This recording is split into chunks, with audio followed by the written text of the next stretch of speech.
أعوذ بالله من الشيطان الرجيم. بسم الله الرحمن الرحيم.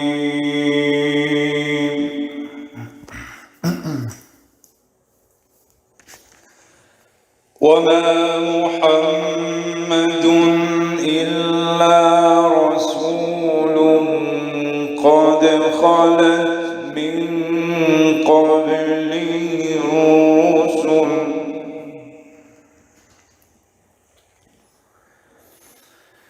أفإن مات أو قتلا انقلبتم على أعقابكم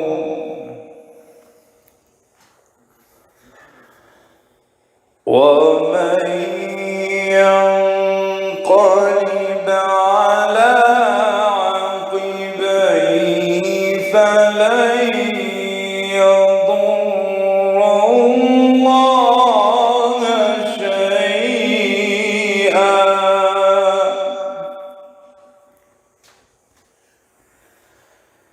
وسيجزي الله الشاكرين.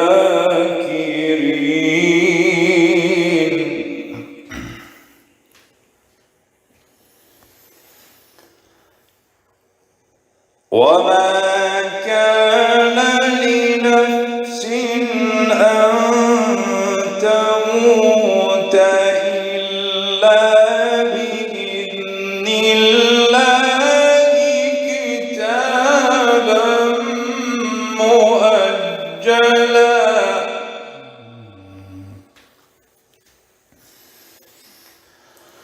ومن يرد ثواب الدنيا نؤتيه منها ومن يرد ثواب الآخرة نؤتيه منها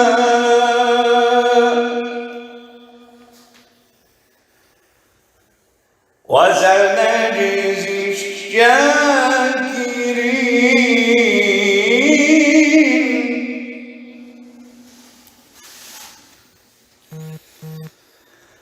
وكأين من نبي قاتل معه ربيون كثير فما وهنوا لما أصابهم في سبيل الله وما ضعفوا وما استكانوا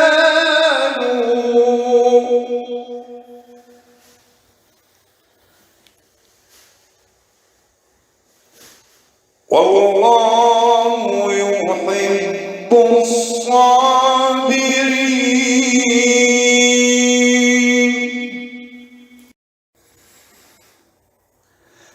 بسم الله الرحمن الرحيم.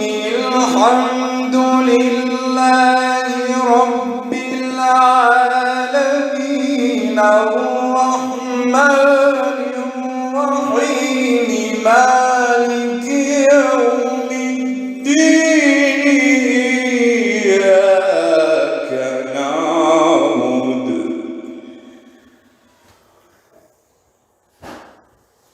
إياك نعبد وإياك نستعين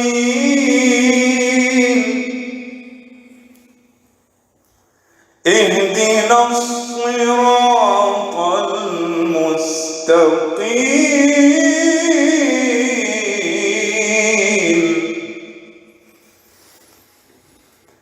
صراط الذين أنعمت عليهم غير المغضوب عليهم.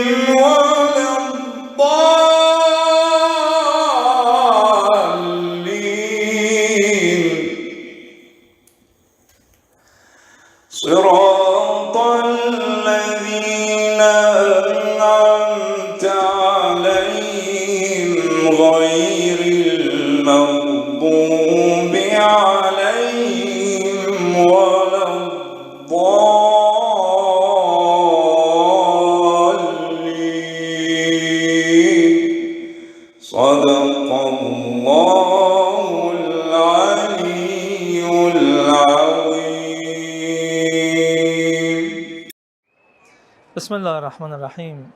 Dear brothers and sisters, Assalamu alaikum wa rahmatullahi wa barakatuh. From inside the shrine of Imam Ali ibn Musa Rida alayhi alaf al-tahiyyat wa thana, I'm with you to talk about the traditions and the ayat of the Sharia, talk about the ayat of the Holy Book, to talk about the traditions of the Holy Prophet and the Holy Ahlul Bayt alayhim salawatullah, and inshallah to benefit more from the holy month of Ramadan. We were talking about infaq, and this is the third chapter of infaq that we're going to inshallah explain the adab of infaq. In Islam, we have orders that Allah subhanahu wa ta'ala has ordered us to follow and to practice. But for every practice that Allah subhanahu wa ta'ala wants us to do, we have adab. If you refer to your rasala, if you refer to the practical law of your maraja, you see that the adab are also mentioned there, and that the adab are the qualities that are best for one act to be performed with. So what are the adab of infaq? How is it best to do infaq? How is it more beautiful to do infaq?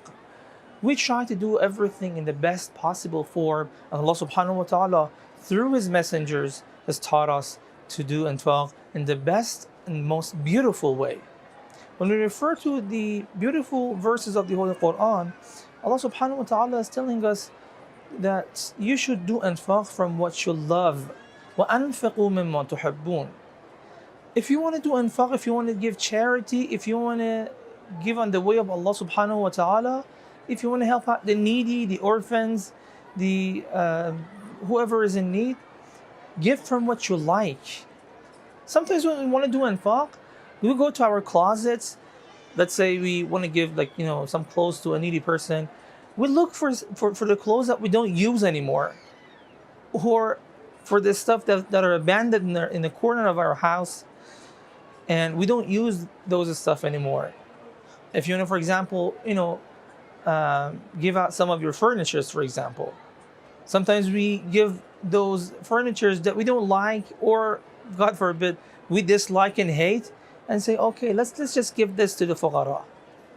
Whereas Allah subhanahu wa ta'ala is telling us, if you want to do infaq, give from what you love, not from what you hate. وَأَنْفِقُوا مِمَّا تُحِبُّونَ. Give from what you love. Another quality that we have to have, another adab, and another beautiful way of doing infaq is to do infaq in a way that no one realizes that you've done it. There's a beautiful saying that says, if you pay charity with your right hand, don't let your left hand to realize and to find out that you've done infaq and you've paid charity and you've helped out the needy and the fuqara and the mustada'afin of the believers. That's how important it is. It helps you purify your intention. In another verse, Allah subhanahu wa ta'ala is telling us, if you do infaq, do it with a pure intention, with the purest of your intentions. It is actually one of the recommendations that we have to have, and we have to practice in everything that we do for the sake of Allah subhanahu wa ta'ala. Otherwise, it will be riyah if we do it for the sake of Allah subhanahu wa ta'ala and for the sake of others, let alone doing things only for the sake of others and not for the sake of Allah subhanahu wa ta'ala at all. Allah subhanahu wa ta'ala is telling us in a hadith Qudsi that أَنَا خَيْرُ شَرِيك, I'm the best shareholder. If you do something for me and for others, take it all for that person. I don't want anything of it, and expect them to reward you and thank you for what you've done. Meaning, I'm out of it.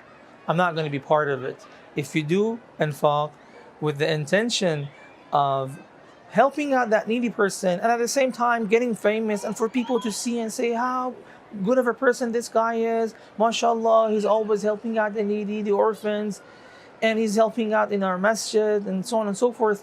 If you're doing infaq for such reasons, Allah subhanahu wa ta'ala says, even if you also did it to help out that needy person and to please me, I'm not gonna accept it from you. give it all to those people that you wanted to show off in front of. So we have to try to make everything that we do, inshallah, with a pure intention, with ikhlas, sincerity for Allah subhanahu wa ta'ala. And infaq is one of those things that we have to do, and sincerity and ikhlas is very important in infaq. Another good quality is that Allah subhanahu wa ta'ala mentions in the Holy Quran. He says, when you do infaq, when you pay sadaqah and charity, don't waste your charity and sadaqah with bothering the person that you're helping out. Sometimes we help out the needy, yet at the same time we have a bad akhlaq, or we treat them in a bad way, or we belittle them when we help them out. In any way we want to help them. Allah subhanahu wa ta'ala is telling us, don't waste your sadaqat in this way. Meaning that, what's the point? You're going to help them. At the same time, you're belittling them. You're bothering them.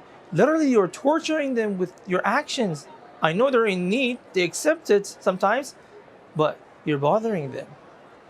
The dignity of a mu'min is more important than the house of Kaaba and the house of God. So you have to be careful not to belittle them, not to bother them, and you have to be very, very respectful, keep their dignity, and help them out in the way to show that, no, I'm in need. I'm the one who's in need. Not you're not in need. Brothers and sisters, it's important to know that in the process of infaq, the person who is in need of infaq is the one who's doing it, not the one who's receiving it. If you're paying charity, you are the one who's in need of that charity.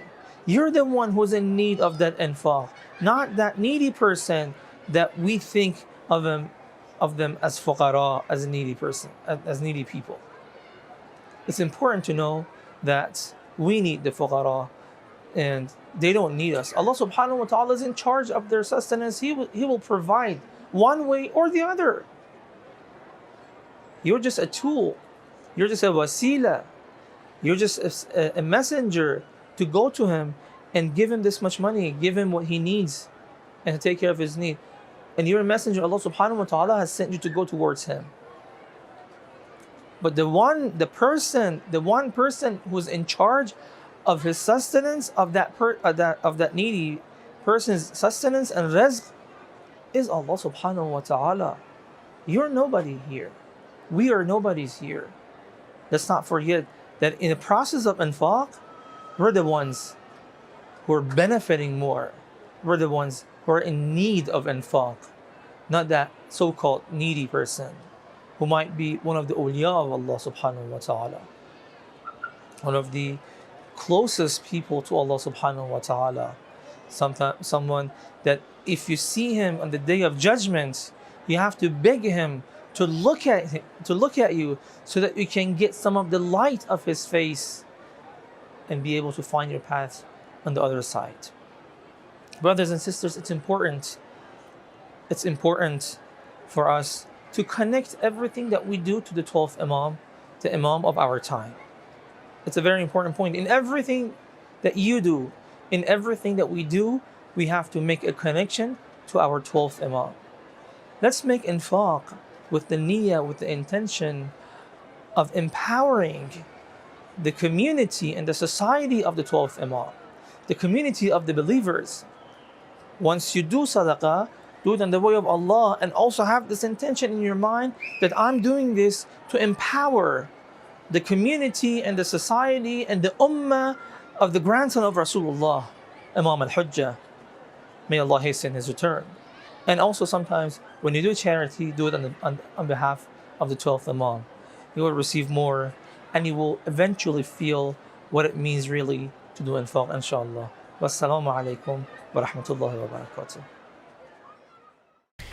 بسم الله الرحمن الرحيم. السلام عليكم يا أهل بيت النبوة، كيف أصف حسن ثناءكم وأحصي جميل بلاءكم، بكم فتح الله وبكم يختم. اللهم صل على محمد وآل محمد وعجل فرجهم. لا حول ولا قوة إلا بالله العلي العظيم. استغفر الله ربي وأتوب إليه إنه كان غفارا. اللهم رب شهر رمضان الذي أنزلت فيه القرآن وافترضت على عبادك فيه الصيام، صل على محمد وآل محمد وارزقني حج بيتك الحرام في عامي هذا وفي كل عام، واغفر لي تلك الذنوب العظام فإنه لا يغفرها غيرك يا رحمن يا علام. إلهي العاف، إلهي العاف، إلهي العاف. بسم الله الرحمن الرحيم. مولاي وسيدي، وكم من عبد أمسى وأصبح في مضائق الحبوس والسجون وكربها وذلها وحديدها يتداوله أعوانها وزبانيتها، فلا يدري أي حال يفعل به وأي مثلة يمثل به، فهو في ضر من العيش وضنك من الحياة، ينظر إلى نفسه حسرة لا يستطيع لها ضرا ولا نفعا، وأنا خلو من ذلك كله بجودك وكرمك، فلا إله إلا أنت سبحانك من مقتدر لا يغلب وذي أنات لا يعجل. صل على محمد وآل محمد وجعلني لك من العابدين ولنعمائك من الشاكرين ولآلائك من الذاكرين، وارحمني برحمتك يا أرحم الراحمين. سيدي ومولاي، وكم من عبد أمسى وأصبح قد استمر عليه القضاء وأحدق به البلاء وفارق أوداءه وأحباءه وأخلاءه، وأمسى أسيرا حقيرا ذليلا في أيدي الكفار والأعداء يتداولونه يمينا وشمالا، قد حسر في المطامير وثقل بالحديد، لا يرى شيئا من ضياء الدنيا ولا من روحها، ينظر إلى نفسه حسرة لا يستطيع لها ضرا ولا نفعا، وأنا خلو من ذلك كله بجودك وكرمك، فلا إله إلا أنت سبحانك من مقتدر لا يغلب وذي أنات لا يعجل. صل على محمد وآل محمد وجعلني لك من العابدين ولنعمائك من الشاكرين ولآلائك من الذاكرين، وارحمني برحمتك يا أرحم الراحمين. وعزتك يا كريم لأطلبن مما لديك ولألحن عليك ولأمدن يدي نحوك مع جرمها إليك يا رب، فبمن أعوذ وبمن ألوذ، لا أحد لي إلا أنت، أفتردني وأنت معولي وعليك متكلي. أسألك باسمك الذي وضعته على السماء فاستقلت وعلى الأرض فاستقرت وعلى الجبال فرست وعلى الليل فأظلم وعلى النهار فاستنار، أن تصلي على محمد وآل محمد، وأن تقضي لي حوائجي كلها وتغفر لي ذنوبي كلها صغيرها وكبيرها، وتوسع علي من الرزق ما تبلغني به شرف الدنيا والآخرة يا أرحم الراحمين. مولاي بك استعنت، فصل على محمد وآل محمد، وأعني وبك استجرت فأجرني وأغنني بطاعتك عن طاعة عبادك وبمسألتك عن مسألة خلقك وانقلني من ذل الفقر إلى عز الغنى ومن ذل المعاصي إلى عز الطاعة فقد فضلتني على كثير من خلقك جودا منك وكرما لا باستحقاق مني إلهي فلك الحمد يا رب فلك الحمد على ذلك كله صل على محمد وآل محمد وجعلني لنعمائك من الشاكرين ولآلائك من الذاكرين وارحمني برحمتك يا أرحم الراحمين. سجده سجد وجهي الذليل لوجهك العزيز الجليل سجد وجهي البال الفاني لوجهك الدائم الباقي سجد وجهي الفقير لوجهك الغني الكبير سجد وجهي وسمعي وبصري ولحمي ودمي وجلدي وعظمي وما أقلت الأرض مني لله رب العالمين. اللهم عد على جهلي بحلمك وعلى فقري بغناك وعلى ذلي بعزك وسلطانك وعلى ضعفي بقوتك وعلى خوفي بأمنك وعلى ذنوبي وخطاياي بعفوك ورحمتك يا رحمن يا رحيم. اللهم إني أدرأ بك في نحر اینجا اون کسی که ازش یا از اون جریان یا نهادی که ازش احتمال آزار اذیت می‌بینین اسم اون رو باید ببرید. هر کسی که هست، هر کسی میخواد به ما ضربه بزنه.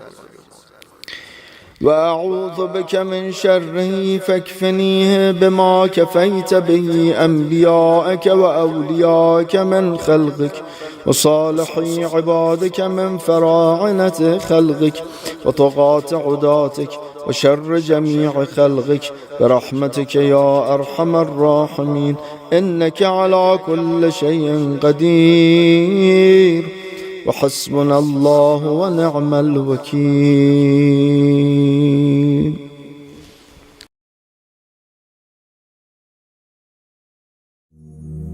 اللهم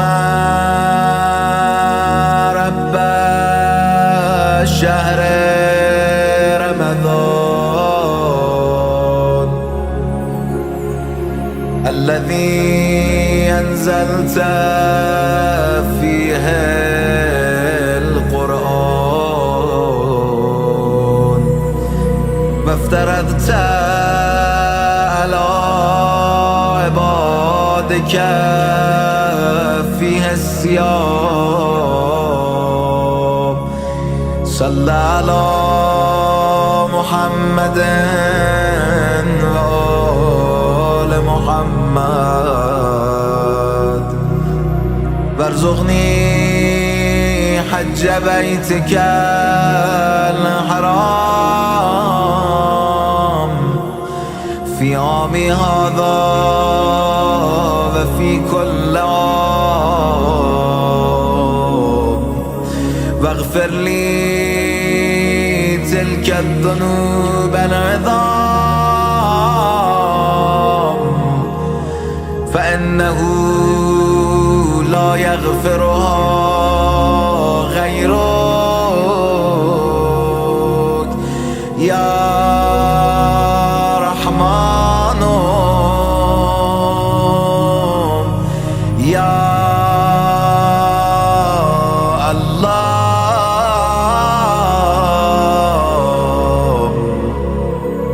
يا رحمن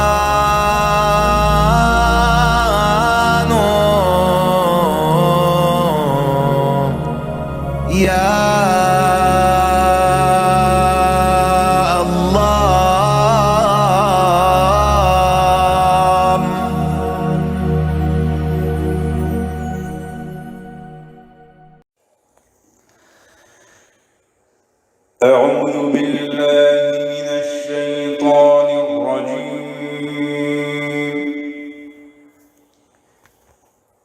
بسم الله الرحمن